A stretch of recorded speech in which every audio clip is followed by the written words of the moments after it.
사랑하는 자들아, 그 유민과 나그네 같은 너희를 권하노니 영혼을 거슬러 싸우는 육체의 정욕을 제어하라. 너희가 이방인 중에서 행실을 선하게 가져 너희를 악행한다고 비방하는 자들로 하여금 너희 선한 일을 보고 오시는 날에 하나님께 영광을 돌리게 하려 함이라. 아멘. 인생은 흔히들 나그네라고 말합니다. 여러분이 나그네입니까? 네. 나그네가 무엇이라고 생각하십니까? 우리에게 여러 가지 나그네 개념과 나그네에 대한 이미지가 있습니다. 어떤 나그네들이 있을까요? 저는 동서양의 사회 문화와 문학 작품들에서 발견되는 또 거기에서 등장하는 나그네들을 한 5가지로 정리를 해보았습니다. 첫 번째는 인생에 대한 아무런 목적 없이 배고픔과 궁핍 가운데서 하루하루를 연명하며 살아가는 나그네가 있습니다. 이것은 홈리스 나그네다라고 저는 그렇게 부를 것입니다. 두 번째로 사랑하는 사람을 잃거나 정신적인 큰 상처로 인하여서 고독과 외로움으로 나날을 방황하면서 보내는 나그네도 있습니다.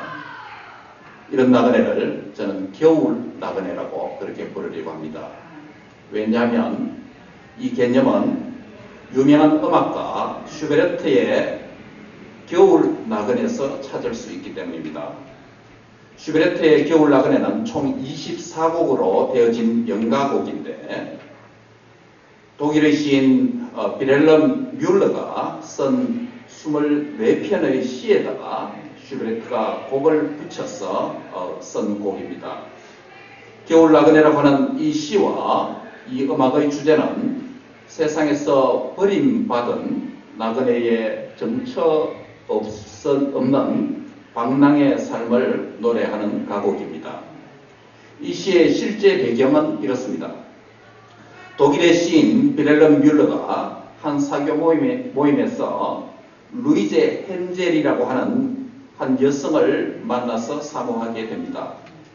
물론 홀로 사랑입니다. 그런데 루이제 헨젤이 어느 날 다른 남자와 함께 결혼하는 것까지 보게 됩니다. 그것을 보고 난 뒤에 뮬러는 시련의 마음을 안고 이탈리아로 추운 겨울에 여행을 떠나게 됩니다. 이 여행을 다녀온 후에 겨울 여행이라는 시를 써서 발표하게 되었는데 이 시를 보고 감동을 받은 슈베르트가 자기의 생애를 보여주는 것처럼 느꼈던 것 같습니다. 그래서 겨울 나그네라는 시에 작곡을 해서 곡을 쓰게 됩니다. 저도 이 설교를 준비하면서 24편의 독일 시인 뮬러의 시를 다 읽어보고 그 다음에 이 시에 곡을 붙인 슈베르트의 겨울 나그네 곡을 다 들어봤습니다. 참 뭐랄까요, 우리의 정서를 잘 반영해 주는 듯 하지만은 참 외로움과 또 고독이 막 흘러 넘치는 것 같습니다. 요즘 말하면 좀 고독스럽습니다. 고독스러운 노래고 시였습니다. 겨울 나그네라고 하는 나그네입니다. 그래서 이런 상실감 속에서 방황하는 나그네를 겨울 나그네형이다라고 이렇게 말할 수가 있겠습니다. 세 번째 나그네는 어디에 속박되기 싫어서 유유자적하는 삶 자체를 즐기는 여행형 나그네라고 말할 수 있습니다. 이것을 저는 김삿갓형 나그네다 이렇게 부르려고 합니다. 조선 후기 방랑시인 김병연이 과거 시험에 합격했음에도 불구하고 벼슬을 받지 않고 삿갓을 머리에 쓰고 조선 팔도를 유랑하면서 모순된 현실에 저항하는 그런 해학적인 시를 짓는 생활을 하다가 평생에 약 1000편 정도의 시를 썼습니다. 지금까지 발견된 시는 약 450편 정도가 발견됐다고 합니다. 그래서 그는 향년 57세에 방랑 생활을 하다가 객사를 하게 됩니다. 이런 나그네 스타일을 저는 김삿갓형 나그네다라고 이렇게 부르려고 합니다. 네 번째는 직업이나 경제적 이유 때문에 돌아다니는 생활을 하는 생계형 나그네가 있을 수 있습니다. 여러 지역에 열리는 장에 가서 물건을 파는, 이동하는 상인들인데 고대에 이 사람들을 장돌림이라고 불렀고 조금 더 지나서는 장돌뱅이라는 이름이 붙여졌습니다. 이것을 저는 이런 형의 나그네를 장돌뱅이형 나그네다라고 부를 수 있겠습니다. 마지막으로 현실의 고통스러운 삶을 초월하고 체념과 달관의 경지에서 관조적으로 인생을 살아가는 초월형 나그네도 있을 수 있습니다. 저는 이것을 박모걸의 나그네라는 시에서 따서 박모걸형 나그네다라고 이렇게 부르려고 합니다.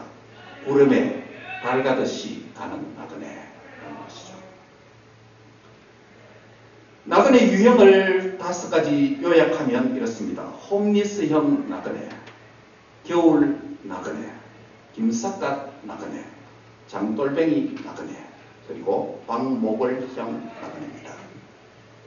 이런 모든 나그네의 개념은 자기 형편이나 자기 사랑의 감정에 빠져서, 상실감에 빠져서 거기에 몰입된 자기중심적 나그네입니다.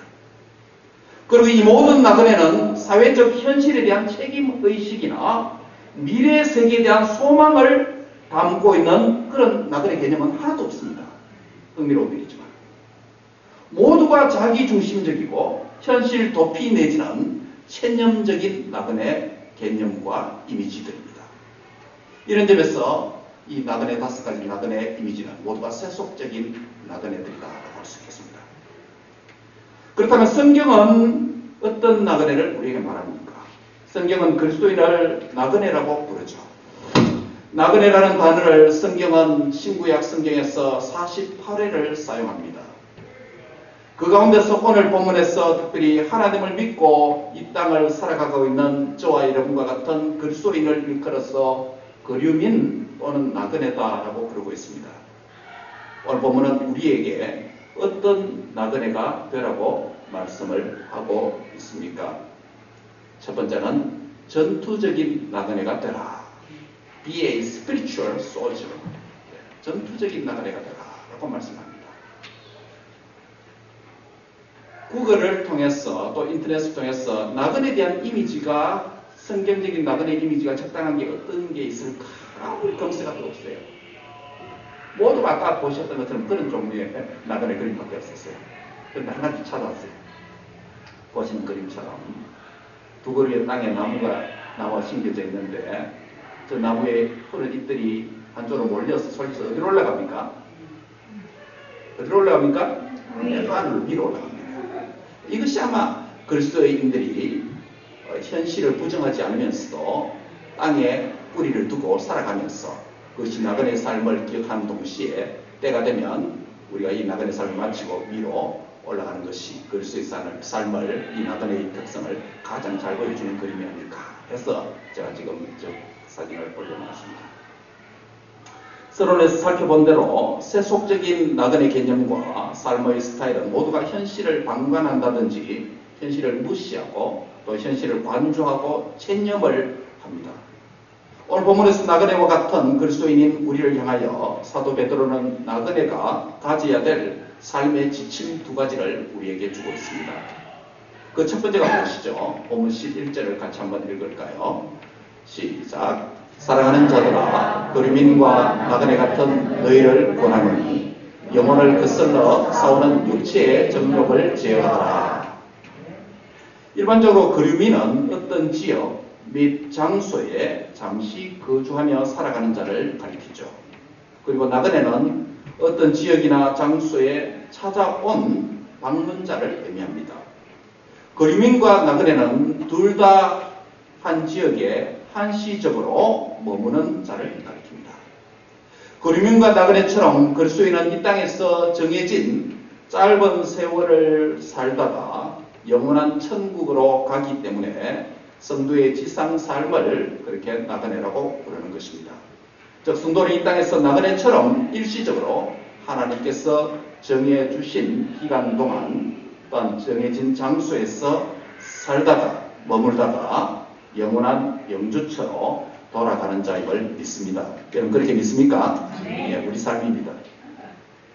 세속적 나그네 개념과 달리 오늘 본문에서 나그네가 취해야 할 라이프 스타일은 영혼을 거슬러 싸우는 육체의 정욕을 제어하라고 그렇게 말씀을 하고 있습니다.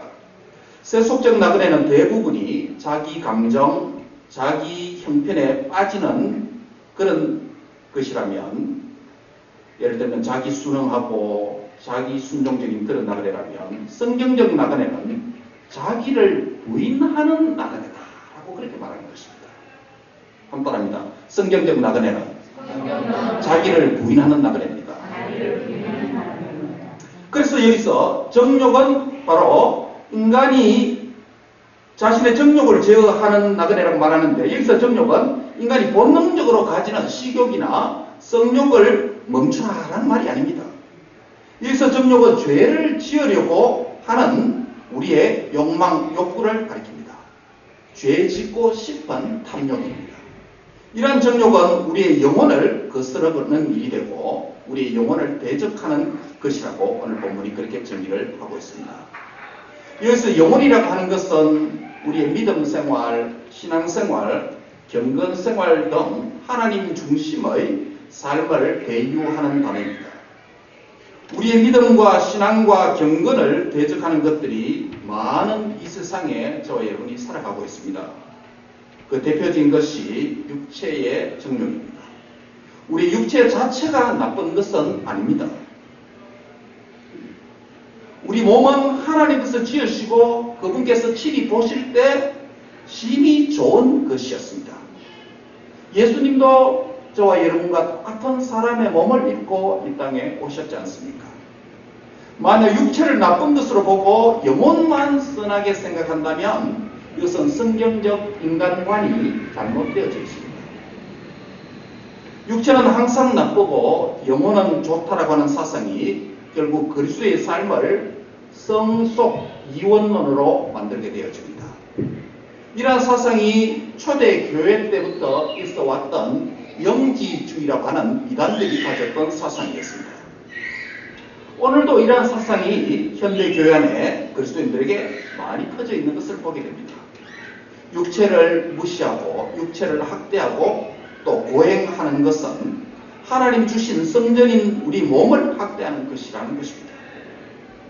육체가 살아가는 현실을 무시하고 내 영혼의 안위만을 위해서 산다면 그것은 그리스도인의 현실적 책임과 사명을 잃어버리고 방황하는 그리스도인이 되는 것입니다.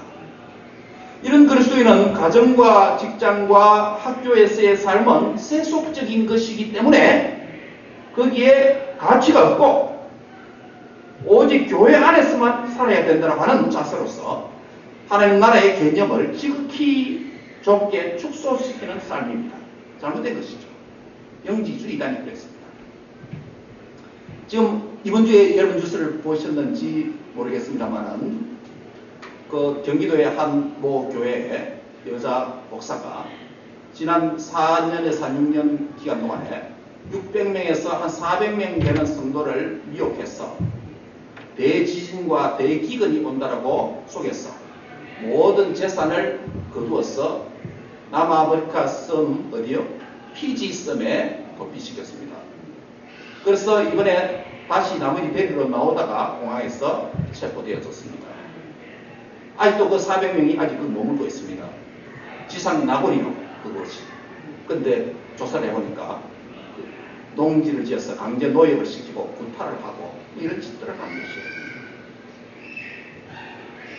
현실을 그냥 무시해버린 거예요. 가정도 무시해버린 거예요. 직장도 버려버린 거예요.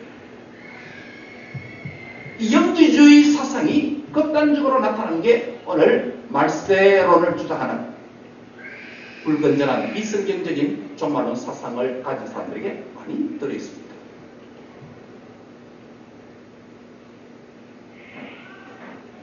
하나님 나라는 하나님의 지으신 만물과 세계와 인간의 모든 삶과 우리가 살아가고 있는 문화의 모든 영역에서 확장되고 구현되어져야 합니다. 그게 하나님 통치가 안 미치는 곳이 없도록 그렇게 만들어야 됩니다. 그게 그리스도의 사명입니다. 그래서 오늘 본문은 육체를 학대하라고 말하는 것이 아니라 죄를 짓는 욕심인 육체의 정욕을 제어하라고 말씀하는 것입니다. 육체의 정욕을 제어하는 나그네라고 해서 현실의 모든 육체적인 삶 자체를 부정하는 것이 아닙니다. 성경적 나그네의 삶은 우리 육체가 어디서든지 잘 적응하고 어디에서든지 편하게 사는 삶을 가리킵니다. 예, 이 삶의 패턴이 잘 몸에 익숙하지 않으면 우리는 나그네 삶을 좀 훈련할 필요가 있습니다. 어디 가면 잠자리가 달라지면 좀 불편하다든지 이런 것들은 우리가 좀 훈련해야 됩니다. 예, 그래서 칼처럴한 아이디어도 필요하고요. 한번은 그래 가서 생활도 해봐야 되고, 예, 다른 집에 가서도 한번 잡아야 되고, 친구들 한번 올려봐야 되고, 우리 자녀들도 그렇게 기대해요. 엄마가 해주는 그 밥만 먹도록 만들어서 밖에 가서 다른 밥을 일찍 먹지 못하는 그런 사람을 키우면 안 됩니다. 우리도 그렇게 해야 돼요.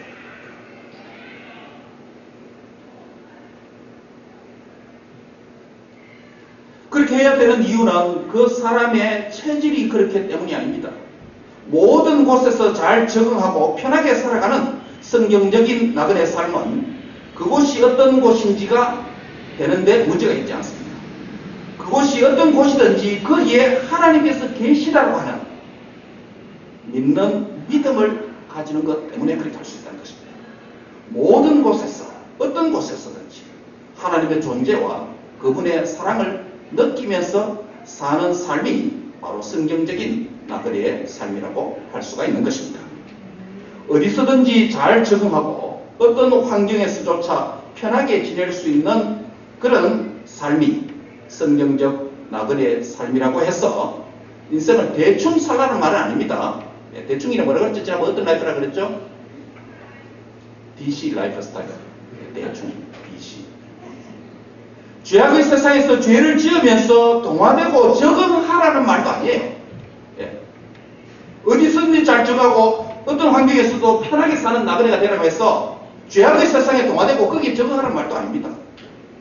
그럼 어떻게 사는 것입니까? 본문 11절에 말씀하는 대로 영혼을 거스르는 것, 정욕에 대해서 전투적인 삶을 살아라는 것입니다. 그러므로 나그네로서 성도는 어디서든지 죄악의 세상에 저항하면서 치열한 전투적인 삶을 살 때 거기서 하나님의 은혜와 사랑을 깊이 깨닫고 승리의 삶을 살아갈 수가 있는 것인 줄 믿으시기 바랍니다. 이 죄악의 세상에 저항을 하고 우리의 육체와 신앙을 방해하려고 하는 유혹이 올 때 이것을 정욕을 이기고 그리할 때 그곳에서 하나님의 은혜와 사랑이 내게 밀려오게 되는 것입니다.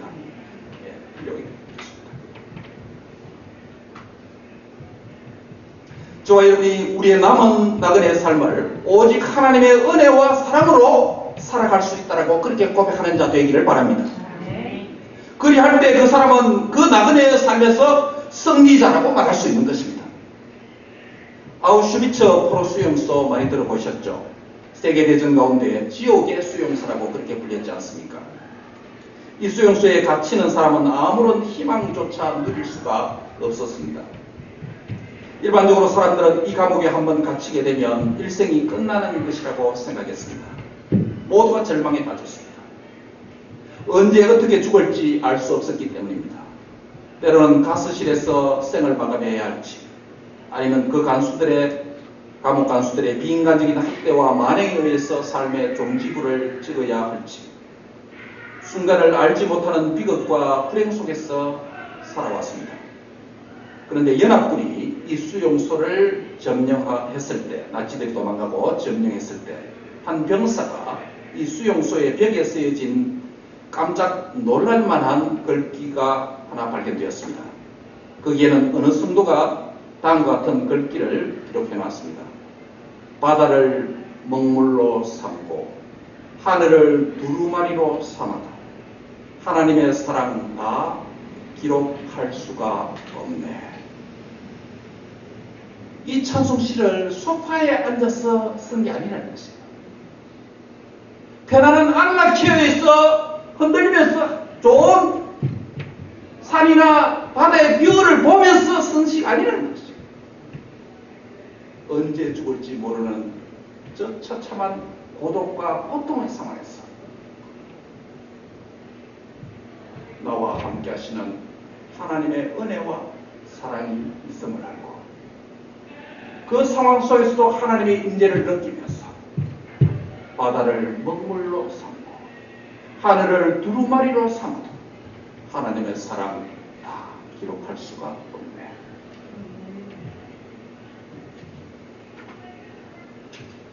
우리의 영혼을 거슬러 싸우는 전투적인 삶은 저런 악조건과 같은 환경적인 요소도 있겠지만 오히려 믿음 생활을 대적하는 환경에 대하여서 저항하고 전투적인 나그네 삶 자체를 포기하고 주 앞에 무릎 꿇는 것을 경계해야 합니다. 신앙생활, 말씀과 기도생활, 예배생활을 방해하는 모든 것들이 우리의 영혼을 거슬러는 대적들입니다. 영혼을 거슬러는 모든 것들에 대해서 싸워서 이기는 승리하는 성도들이 되시기를 바랍니다. 하나님께서 주신 모든 삶의 공간에서 심지어 시련과 고통의 상황에 처해진다 할지라도 바로 그곳에서 바로 그 상황에서 오늘 찬양 드린 것처럼 언제 어디서나 그곳에서 예배하리라 라는 찬양 가사처럼 그곳이 바다를 먹물로 삼고 하늘을 두루마리로 삼고 다 기록할 수 없는 하나님의 사랑을 많이 깨닫는 상황, 많이 깨닫는 장소가 되기를 바랍니다. 여기 모인 모든 성도 여러분, 여러분도 자기가 살아가고 있는 곳이 가정이든 직장이든 또 학교이든지 어디서든지 여러분의 영혼과 믿음과 신앙을 방해하고 대적하고 방해하는 모든 것들과 싸워서 쉬지 말고 승리하시길 바랍니다. 제어하시기 바랍니다. 저항하시기 바랍니다. 그게 살아있다는 증거예요.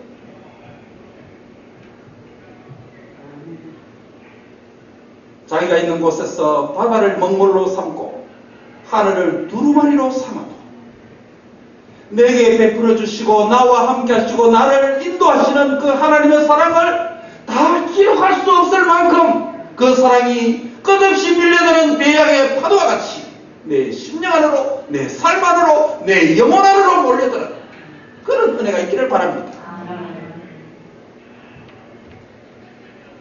그리스도인의 정체성은 나그네입니다. 나그네의 삶이 무엇이라고 오늘 본문이 말씀합니까?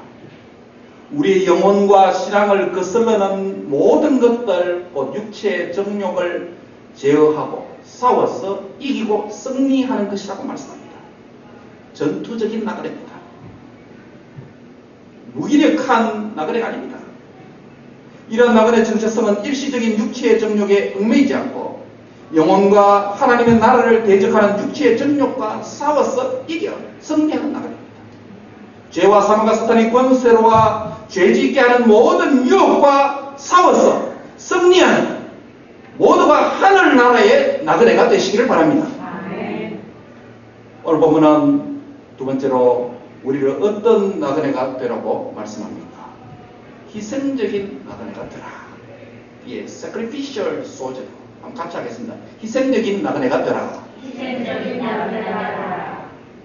앞서 말씀드린 대로 전투적인 나그네가 되는 것은 육체적 정욕을 제어하는 삶이기 때문에 세상과 구별하는 거룩한 나그네의 삶을 사는 것을 의미하겠죠. 여기서 또 다른 나그네의 개념으로서 희생적인 나그네는 세상 사람들과 관계 속에서 나그네가 되라는 것입니다. 사회적인 나그네, 소셜 소저너가 되라라는 의미겠죠. 즉 세상에 믿지 않는 사람들 가운데서 나그네 됨을 보여주는 삶입니다. 그것이 어떤 삶이라고 말씀합니까? 다 같이 12절을 읽을까요? 시작.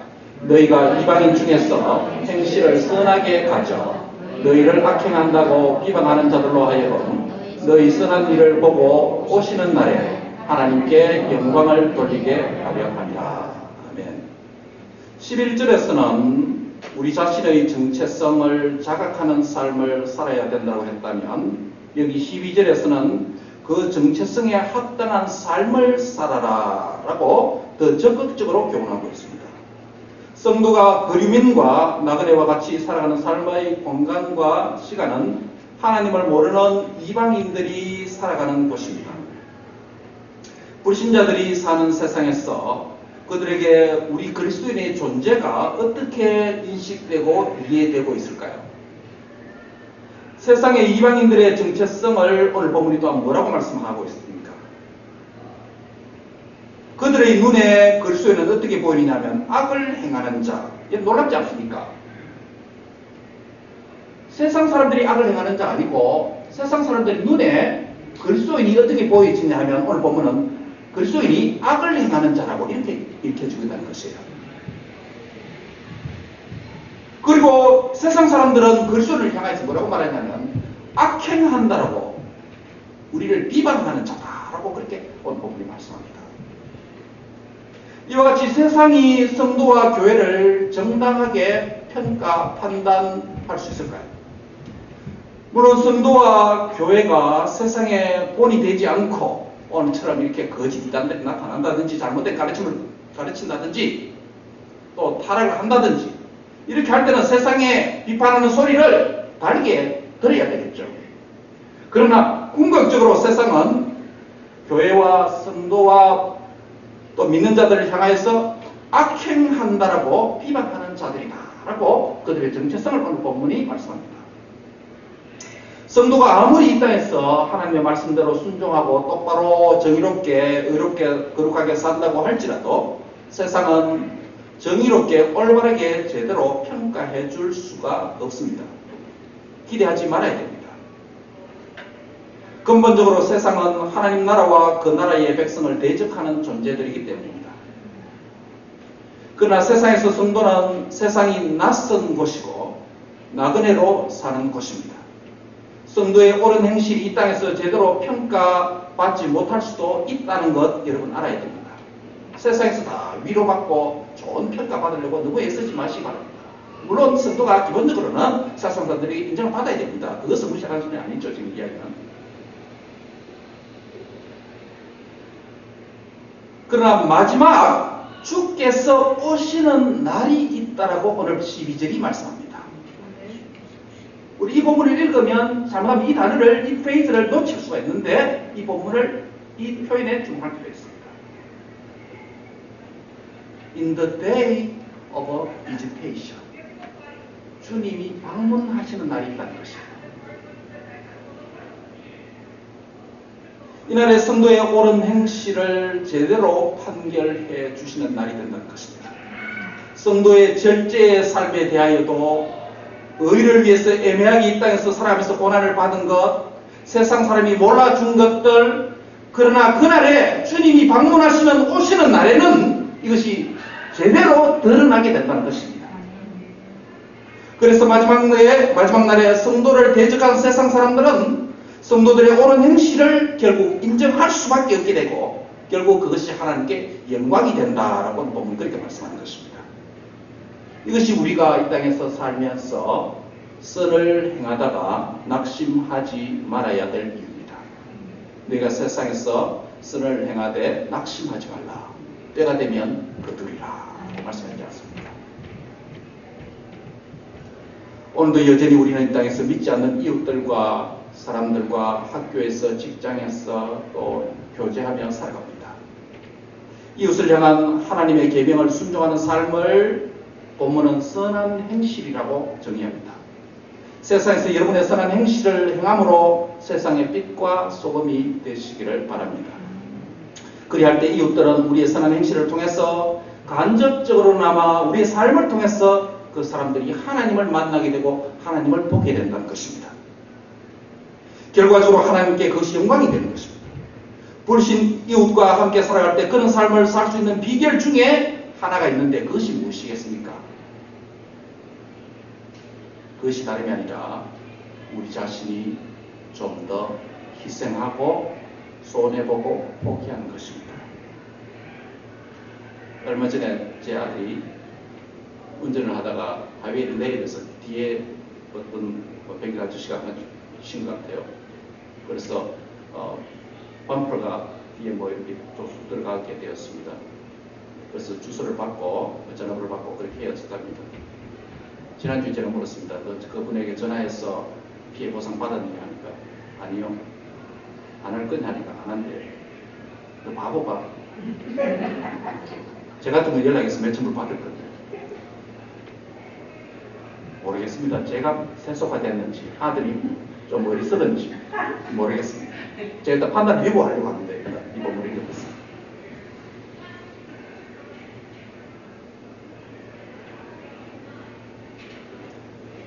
이제 사회에 첫 발을 내딛는 순수한 아들에게 사회에 때묻은 제 생각을 강요하지는 않으려고 합니다. 오늘 본문 보니까 좀 더 희생하고 포기하는 것이다. 희생적인 나그네라. sacrificial sojourner라 라는 개념을 담고 있습니다. 희생적인 나그네로서 우리의 것을 다 주장하지 않고 때로 포기하더라도 예수님께서 방문하시는 날에 그들은 알게 될 것입니다. 이러한 나그네 삶은 이 땅에서 좀 억울한 일을 당할 수도 있습니다. 이러한 나그네로 살기를 원한다면 이 땅에서 100%다 해결될 것을 기대하지 말아야 합니다. 일정 부분은 남겨놓고 하나님께 맡기시기 바랍니다. 이것이 하나님의 주권을 믿는 자이고 하나님의 살아계심을 고백하는 삶입니다. 하나님의 최후 심판주 되심을 인정하는 삶을 우리 현실에서 고백하는 것이 됩니다. 이러한 희생적인 나그네로 사는 삶은 마지막 결산의 날이 있다라고 말하는 것입니다. 이 날에 대하여 본문 12절은 마지막 주께서 오시는 날이다 라고 그렇게 부르고 있습니다. 주님께서 다시 만약 방문하시지 않는다면, 주님께서 다시 오시지 않는다면 이 땅에서 우리의 영혼을 뭡니까? 정력으로 제어하면서 사는 이 삶이 무슨 의미가 있습니까? 절제하며 살아가는 삶이 무슨 의미가 있습니까? 주님께서 다시 오시지 않는다면 그런 삶을 산 나그네는 영원히 불쌍한 가엾은 나그네로 대답하고 말 것입니다. 허무한 나그네 아닙니까? 그는 주님 오시지 않는다면.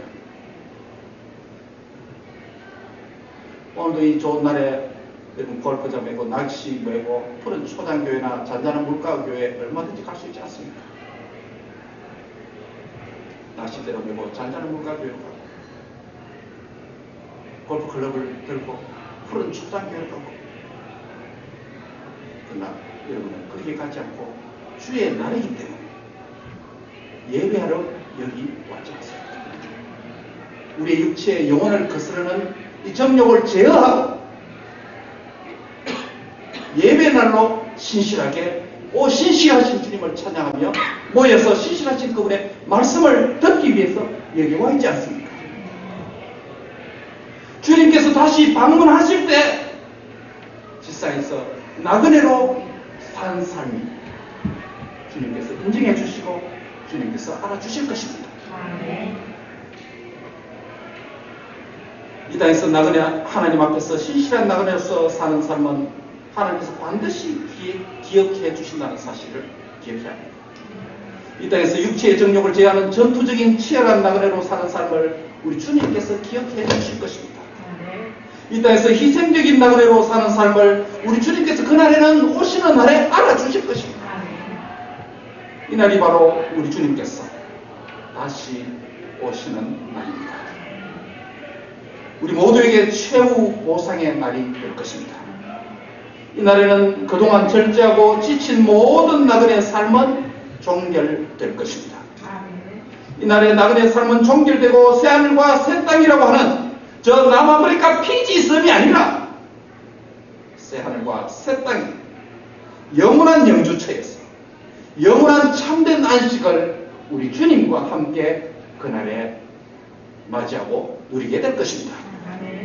그리고 이 땅에서 나그네로 살아갈 때 이방인이라고 불려진 세상 사람들이 성도들을 향하여 악행한다라고 비방했던 그 비방에 대해서도 그날에는 영원히 정의로 그 심판주 그리스도께서 그들에게 영원한 비방과 판단을 정의롭게 선고해 주실 것입니다. 그날에 하나님의 정의가 공평하게 실행될 것입니다. 이런 주님의 방문의 날을 사모하며 소망하며 간절히 기다렸던 지상의 나그네들이 있었습니다. 누구였을까요? 1세기의 그리스도인들이었습니다. 1세기의 그리스도인들은 사형장에서 야수의 먹이가 되기도 하고 돌멩이에 맞아 죽기도 하고 사지가 끈에 묶여서 말 4마리로 능지처참돼서 다리가 팔이 찢겨 죽기도 할 뿐만 아니라 거꾸로 십자가에 달려 죽기도 했습니다. 칼에 목을 베어 죽기도 하고 얼음 속에 집어넣어서 얼어 죽이기도 했습니다. 그들은 순교의 행렬 속에서도 하나님을 향한 사랑과 신앙을 포기하지 않고 지켰습니다. 전투적인 나그네로 저항하는 삶을 살았고 희생적인 나그네로 살았습니다. 비록 그들은 집에서 쫓겨나고 신앙 때문에 굴 속에서 살면서도 고통과 박해를 기쁨으로 환영하면서 이런 인사를 서로 간에 했습니다.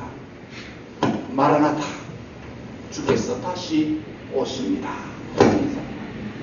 마라나타, 알아보면 주께서 다시 오십니다. 한번 같이 할까요? 옆 사람에게 인사합시다. 마라나다, 주님께서 다시 오십니다. 그렇게 믿습니까? 마라나다, 주께서 다시 오십니다. 라고 서로 그를 만날 때마다 인사했습니다.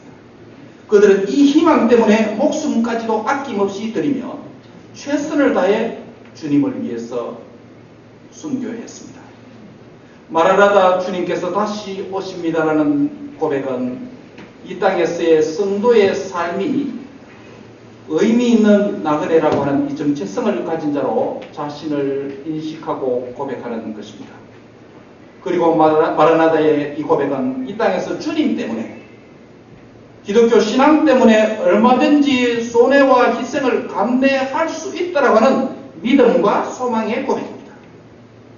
그리고 마라나다의 이 고백은 주께서 오시는 날에 모든 것을 정당하게 빠짐없이 판결해 주실 수 있다라는 믿음입니다. 그러므로 나그네의 삶은 땅만 바라보거나 땅에서 책임을 회피하는 삶도 아닙니다.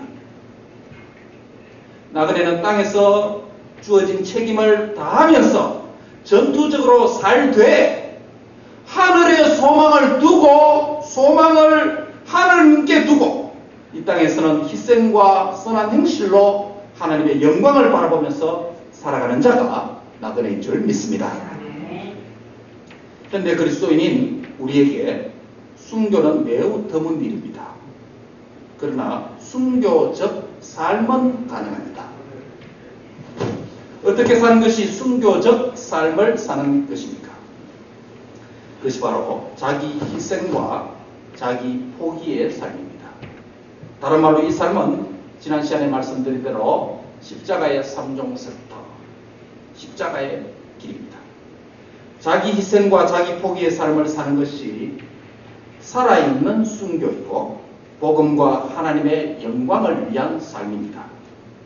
불신 이웃과 함께 살아갈 때 자기 희생과 자기 포기의 삶을 통해서 하나님의 살아계심을 보여주는 걸어다니는 복음이 되시기를 바랍니다.